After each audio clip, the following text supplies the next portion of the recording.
नमस्कार, मैं राकेश वर्मा आप सभी का स्वागत करता हूं आपके अपने परिवार एशियन गुरुकुल पर। बिहार में कालांतर से शिक्षा विभाग की यह सबसे बड़ी समस्या रही है कि शिक्षा विभाग कभी भी आज तक का इतिहास रहा है कि उसने शिक्षक, शिक्षकेतर कर्मी को ससमय वेतन भुगतान नहीं कर पाया है।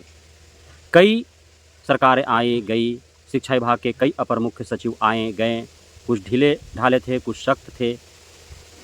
कई प्रकार से इस समस्या से निपटने हेतु प्रयास किए गए, लेकिन सभी धरे के धरे रह गए।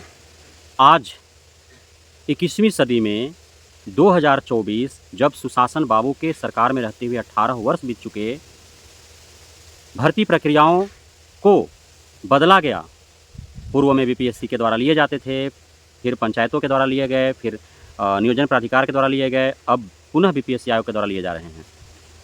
गुणवत्ता में सुधार करने का प्रयास लगातार जारी है, परंतु जब शिक्षक शिक्षिकाएँ संतुष्ट नहीं रहेंगे, खुश नहीं रहेंगे, जब उन्हें ससमय आप प्रत्येक माह वेतन नहीं देंगे, तो फिर वे पढ़ाएँगे कैसे? और ससमय वेतन न मिल पाने के कारण ही वे सरकारी विद्यालयों में कम ध्यान देते हैं और इसके अपेक्षा वे सुबह और शाम में अपने कोचिंग ट्यूशन पर ज़्यादा फोकस करते हैं।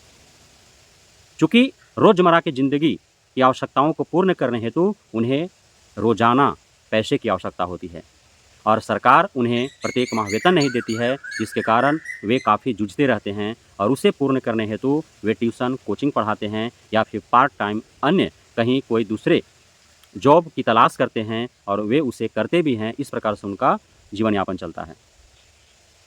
शिक्षक का पूरा फोकस जब शिक्षा पर रहेगा, तभी गुणवत्तापूर्ण शिक्षा प्रदान कर पाएगा शिक्षक, अन्यथा की स्थिति में अन्य कार्यों में यदि थोड़े समय के लिए भी वो संलग्न होता है, तो सारा फोकस उस तरफ चला जाएगा, क्योंकि उससे रोज़ाना उसको आय हो रहे हैं और उसी आय से उसकी रोज़मर्रा की ज़िंदगी की आवश्यकताएँ पूर्ण हो रही है।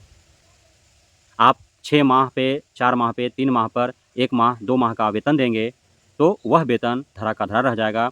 उस वेतन का वह सदुपयोग नहीं कर पाएगा, अपने रोज़मर्रा की ज़िंदगी की आवश्यकताओं को पूर्ण करने में उसका इस्तेमाल नहीं कर पाएगा और फिर वह आपका जो यह कदम बढ़ाए जा रहे हैं शिक्षा में सुधार, शैक्षणिक व्यवस्था में सुदृढ़ीकरण, शैक्षणिक संस्थानों को व्यवस्थित करने को लेकर के यह सब बेकार हो जाएँगे।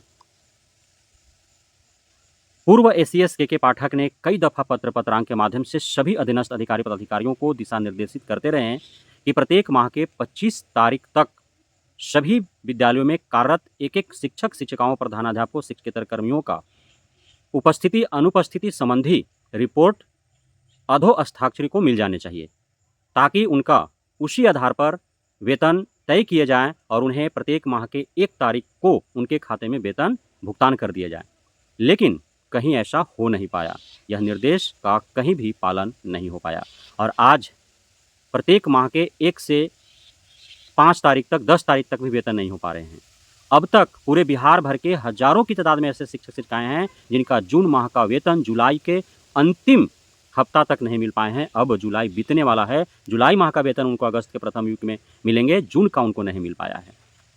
इसे लेकर के पूरे बवाल मच रहे हैं कि किस प्रकार आप सिर्फ दबाव दे रहे हैं, थोड़ी-सी भी भूल पर आप कार्रवाई कर रहे हैं, लगातार आप निलंबित कर रहे हैं, निष्कासित कर रहे हैं, वेतन कटौती कर रहे हैं, तमाम तरह के आप दिशा निर्देश जारी कर रहे हैं, शिक्षक-शिक्षिकाओं को कर्तव्यनिष्ठ ईमानदार होने को आप नैतिकता की पाठ पढ़ा रहे हैं। आप प्रत्येक हफ्ते में साप्ताहिक जाँच परीक्षा, प्रत्येक माह में मासिक जाँच परीक्षा, त्रैमासिक, 6 मासिक, वार्षिक परीक्षा एवं अन्य बीच-बीच में कई प्रकार के आप कार्यक्रम करवा रहे हैं, जिसमें अतिरिक्त ऊर्जा शिक्षक-शिक्षिकाओं के खर्च हो रहे हैं। उन कार्यक्रमों को लेकर के, उन दिशा निर्देशों का ससमय निर्वहन को लेकर के वे लगातार मानसिक रूप से, शारीरिक रूप से दबाव महसूस कर रहे हैं। वे सारे कार्यों का निर्वहन कर रहे हैं सिर्फ डर और खौफ से, यदि वे नहीं करते हैं तो उन पर कार्रवाई हो जाएगा, उनका वेतन कटौती हो जाएगा, उनका निलंबन हो जाएगा, उन्हें निष्कासित कर दिया जाएगा। लेकिन जो उनको प्रत्येक माह वेतन नहीं दे रहे हैं, उन लापरवाह अधिकारियों को, उन कर्तव्यहीन अधिकारियों को, अनुशासनहीन अधिकारियों को, जो अपने हस्ताक्षरी का दिशा निर्देश का पालन नहीं कर रहे हैं, उन अधिकारियों पर कब कार्रवाई होंगे? और सभी अधिकारी पदाधिकारी एक दूसरे पर ठीकरा फोड़ने पर लगे हुए हैं, सभी अपने आप में कपर फुटौल कर रहे हैं। ऊपर से बिहार शिक्षा परियोजना परिषद, शिक्षा विभाग के आला अधिकारी के द्वारा डीओ डीपीओ को निर्देशित किया जा रहा है, डीओ डीपीओ बीओ को निर्देशित कर रहे हैं। वहाँ से पत्र आ रहा है कि यदि आप प्रत्येक माह के 8 कार्य दिवस के अंतर्गत प्रत्येक शिक्षक शिक्षिकाओं का वेतन भुगतान नहीं करते हैं तो आपको ब्याज सहित उन्हें वेतन देना होगा और जो दोषी पाए जाएंगे उन पर कार्रवाई भी होगी।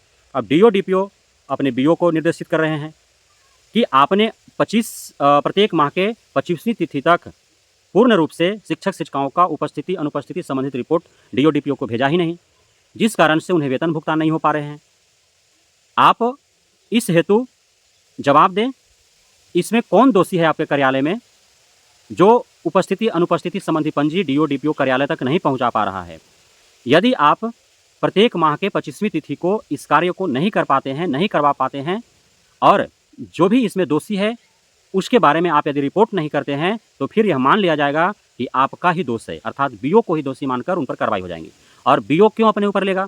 बीओ भी अपने कार्यालय में कार्यरत डाटा ऑपरेटर को, कंप्यूटर ऑपरेटर को, अकाउंटेंट को जिम्मेदार ठहरा देगा या फिर प्रधानाध्यापक को ही जिम्मेदार ठहरा देगा, तो वह भी अपने अधीनस्थ को ही लपेटे में ले लेगा। तो सभी बड़ी मछलियाँ जो हैं छोटी मछलियों को खाने पर तुले हुए हैं। देहात में होता क्या है कि किसी के ऊपर पैसा किसी का बकाया होता है, अब वह लेनदार जो होता है वो जब मांगने जाता है तो उस परिवार के लोग आपस में ही लड़ झगड़ जाते हैं, ताकि लड़ाई झगड़ा सुन करके, देख करके और जो पैसा मांगने आया है, सूदखोर है, साहूकार है या कोई मददगार है, तो वह चला जाए कि इन लोग आपस में ही लड़ रहा है तो पैसा क्यों हम मांगे, बाद में आ जाएंगे। उसी प्रकार से शिक्षा विभाग में देखने को मिल रहा है। शिक्षक शिक्षिकाएं वेतन के लिए त्राहिमाम कर रहे हैं और यहाँ अधिकारीगण अपने में ही ठिकरा फोड़ रहे हैं, एक दूसरे के ऊपर अपने में ही कपड़ा फुटबॉल कर रहे हैं। तो सरकार को, विभाग को यह तय करना होगा कि शिक्षक शिक्षिकाओं को ससमय जो वेतन नहीं मिल पा रहे हैं, प्रत्येक माह उनको वेतन नहीं मिल पा रहा, जिसके कारण उनके आम जनजीवन में कई प्रकार की कठिनाइयों और समस्याओं का सामना करना पड़ रहा है। इस हेतु आखिर जिम्मेदार कौन है, इसकी जवाबदेही तय करनी होगी। बीओ जिम्मेदार हैं कि डीओ जिम्मेदार है कि डीपीओ जिम्मेदार है, प्रधानाध्यापक जिम्मेदार हैं कि बीआरसी में कार्यरत अकाउंटेंट या डाटा ऑपरेटर या अन्य कर्मचारी जिम्मेदार है? आखिर कौन है? विभाग और सरकार यदि इस हेतु दोषी मान करके कार्रवाई करना चाहे तो किस पर कार्रवाई करेगा? क्योंकि आला अधिकारी बीओ डीपीओ को निर्देशित कर रहे हैं, बीओ डीपीओ बीओ को निर्देशित कर रहे हैं और बीओ जो है वो अपने अधीनस्थ पर गाज गिराएंगे। तो इस हेतु आखिर कौन है जिम्मेदार? तो ये तमाम तरह के जो एक दूसरे के ऊपर आरोप प्रत्यारोप का जो ये चल रहा है दौर और एक दूसरे में आपस में ही कपड़ फुटबॉल करने पर जो उतारी हैं अधिकारी प्राधिकारी, अधीनस्थ से लेकर अधोहस्ताक्षरी तक, तो इनको तय करना होगा और जो भी इसमें आरोपी हैं, दोषी हैं, जो भी गड़बड़ियाँ अनियमितताएँ कर रहे हैं, जिनकी भी लापरवाही देखी जा रही है, उन पर कार्रवाई हो, चाहे वो प्रधानाध्यापक हो, डाटा ऑपरेटर हो, अकाउंटेंट हो, बीओ हो, डीओ हो, डीपीओ हो या कोई अन्य हो। तब जाकर के शिक्षक शिक्षिकाओं को प्रत्येक माह वेतन मिल पाएंगे। अथवा इसी प्रकार से चलते रहेंगे, आप कितना भी शिक्षक शिक्षिकाओं पर दबाव बना ले, गुणवत्तापूर्ण शिक्षा बहाल करने हेतु प्रयास कर लें, जब तक वे पूर्ण रूप से संतुष्ट नहीं रहेंगे तब तक आप कुछ भी कर लें, वे गुणवत्तापूर्ण शिक्षा प्रदान करने में खुद को सक्षम और सफल नहीं बना पाएंगे। वे सरकारी विद्यालय में पढ़ाने की अपेक्षा अत्यधिक फोकस ट्यूशन कोचिंग पर ही करेंगे, क्योंकि वहाँ से रोज़ाना आय होगा और रोज़ाना की रोज़मर्रा की ज़िंदगी की आवश्यकता उनको पूर्ण होगी, तो अत्यधिक ध्यान वहाँ चला जाएगा उनका। तो बिहार के शैक्षणिक व्यवस्था का सुदृढ़ीकरण चाहते हैं, सरकारी विद्यालयों के शिक्षा में सुधार चाहते हैं, सरकारी विद्यालय का सुदृढ़ीकरण व्यवस्थीकरण चाहते हैं, शिक्षक शिक्षिकाओं नियमित हो, नियमबद्ध हो, समयबद्ध रहें, वे आएँ तो ईमानदारी पूर्वक कर्तव्यनिष्ठा के साथ मेहनत और लगन से सभी कक्षाओं का संचालन करें, सभी कक्षाओं में जाएँ, पठन पाठन का कार्य करें, अन्य दिशा निर्देशों का पालन करें। तो ये सारे चाहते हैं तो आपको वेतन ससमय उन्हें देना ही होगा। तो हम विभाग और सरकार से मांग करते हैं कि शिक्षक शिक्षिकाओं का वेतन उन्हें ससमय दिया जाए। जो दिशा निर्देश शिक्षा विभाग बिहार शिक्षा परियोजना परिषद के द्वारा दी गई है कि प्रत्येक माह के 8 कार्य दिवस के अंतर्गत उन्हें वेतन हर हाल में मिलने चाहिए, प्रत्येक माह के 25 तारीख तक रिपोर्ट डीओ डीपीओ के पास चले जाना चाहिए। तो इस पर खरे उतरे सभी अधिकारी प्राधिकारी कर्मचारी, और जो नहीं उतर रहे हैं विभाग उस पर यथाशीघ्र कार्रवाई कर शिक्षक शिक्षिकाओं का वेतन देने हेतु मजबूर करे। बहुत बहुत धन्यवाद आप सभी साथियों का हमारे साथ जुड़े रहने के लिए, बने रहने के लिए, इतना प्यार देने के लिए, हमें भरोसा बनाए रखने के लिए।